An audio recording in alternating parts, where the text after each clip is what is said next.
Welcome to Mission Sonlight Edge from the Media Missionaries of Network 7 Media Center in the North American Division. In the heart of Navajo country, the ministry of Holbrook Indian School makes a difference in the lives of Native American children who often struggle to see a future life for themselves. The biggest challenge that we see with our students is their lack of motivation, which comes along with apathy. And when you start digging a little deeper, you find that they really don't have too many reasons to exist, to live. When you ask one of our students, why do you wake up in the morning? More often than not, they will say, I don't know.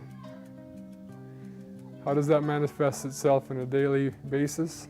Lack of motivation to do schoolwork, even when the schoolwork is exciting, when it's interesting. Holbrook Indian School, it is a sanctuary, and it was my sanctuary. Before I came to school here, I was just falling into the cycle of abuse. I had been raped, I had been abandoned, been so hungry that my stomach just hurt, and I would eat the weeds, the vegetation that came from the grass in our front yard. We'd eat, my grandma would get a Meals on Wheels little tin thing, almost like a TV dinner, and she would take it, open it up, choose her one thing that she was going to eat, push it back to us, and then between the 5 of us, we would get to choose which thing we were going to eat out of her thing, and that was our meal for the day. Holbrook offers hope, peace, and security to Native American children like Giovanna. And so when I came here to Holbrook Indian School, it was the first time that I knew people really ate 3 times a day. I thought that was just something that happened in the movies. I didn't know that that was real. It was one of the first places that I was able to go to sleep in the girls' dorm, and I wasn't afraid to go to sleep. I wasn't afraid of what was going to happen while I was sleeping or what was going to happen tomorrow, because I knew, because this place was safe. For many of the students at Holbrook, it is a refuge where they can grow and learn. We do have a lot of students that come from pretty rough homes. I had a 3rd grader tell me that she smokes weed. It could be smoking that could be an issue for them. Drugs, alcohol is a very, very big issue with our students, just because of the lifestyle that they have back at home. Sometimes they bring it here on campus, and sometimes, fortunately, some of them just come up to you and give you their drugs and say, you know what, I'm tired of this. You know, take it away from me. Holbrook classes include hands-on vocational skills to equip students for a life's work. It's important to give our students a lot of different options. Some of our students, many, I dare say most of them, don't come to us with the necessary scaffolding that is required, that we need, that students need, that all of us need to be successful in a college career, such as the medical fields, architecture, even teaching. And so we offer vocational studies like auto mechanics, welding, woodworking, and horsemanship to give them more options. Here they get a sample of that, they get a leg up, and they can go to a community college, or they can go to a university or a 4-year college and finish that career. I teach horsemanship, but also I teach welding, woodworking, and mechanics. And these vocational hands-on classes seem to really resonate with the Native youth. A lot of them have a hard time sitting still. A lot of them have a hard time with bookwork. A lot of them don't have much plan or goal to go on to school of any kind once they finish here. So we're trying to give them classes that can be useful to them in their life. And, you know, welding, for example, they can get a good job in welding. And even with the horses, we try to point out to the kids careers that are available.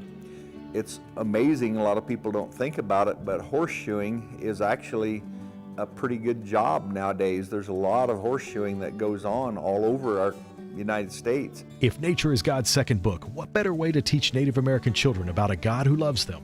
At Holbrook, the faculty and staff recognize the value of horses and implementing them as a method to help troubled youth. We started up a horse program because of what it can do for the kids. We have kids that come from some difficult backgrounds and home lives, and the horses sometimes can really help touch them. In fact, we had a girl here a couple years ago that had some emotional issues and stuff, and she would basically just blow up and came undone. Fred and other teachers put together a plan for this young girl to cope with her emotions. So we talked with her and we arranged a code. If she was getting next to her explosion point, her code word was peaches. And everyone, all the teachers knew that if she said peaches, she could leave the class, leave whatever. She had to contact my wife or I and come to the barn and talk to one of the horses. Skipper was her favorite horse. And I always told her, you can tell the horses anything you want to tell them and they will listen. And they'll never repeat it, so you don't have to worry about it. Fred and the other staff knew their plan worked when they witnessed a difference in the girl's reaction to situations. And it seemed to really help her be able to control her emotions and get the bad feelings out of her to talk and tell someone. And sometimes she had a hard time telling a person, but she could talk to Skipper. Developing a sense of control helps abused children learn coping skills that help them for a lifetime. But when you think about a child that has come from an abused background, and sometimes they're not sure exactly who they are and how things fit, but you think about that child getting on a horse that may weigh 1,000, 1,200 pounds, and that horse responds to them and obeys them. It's very empowering to them that this animal is listening to them and obeying them, and it gives them a sense of accomplishment and empowerment that they can do that. So that's one way that the horses really can help the kids. Students learn about health and caring for their bodies through the sports program.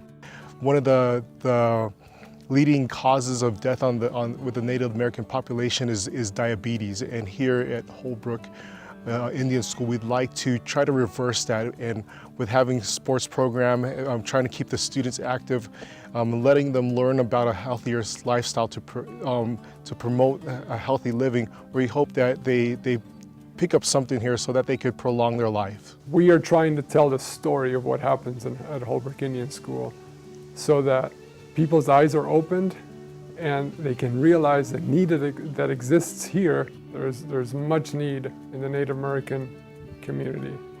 We primarily serve the Diné people, the Navajo people, but we have seen as many as 10 tribes from across the United States come to our school. The majority, though, are right here close to us on the Navajo reservation. And you know what? Our students are worth it. We would like to certainly thank each one that gives for the 13th Sabbath offering. I would like to thank everyone as an athletic director of Holbrook Indian School for your time and your donations to help fund this project for our Native American students. On Sabbath, June 30th, Holbrook Indian School students and staff will be praying that your faith will be big enough to share generously in the 13th Sabbath offering. Ask God now to direct you and your gift towards telling the story of Jesus to Native American youth. Uniting the Seventh-day Adventist Church through the 13th Sabbath World Mission Offering, this is Mission Sonlight Edge from Network 7 Media Center at Holbrook Indian School in Holbrook, Arizona.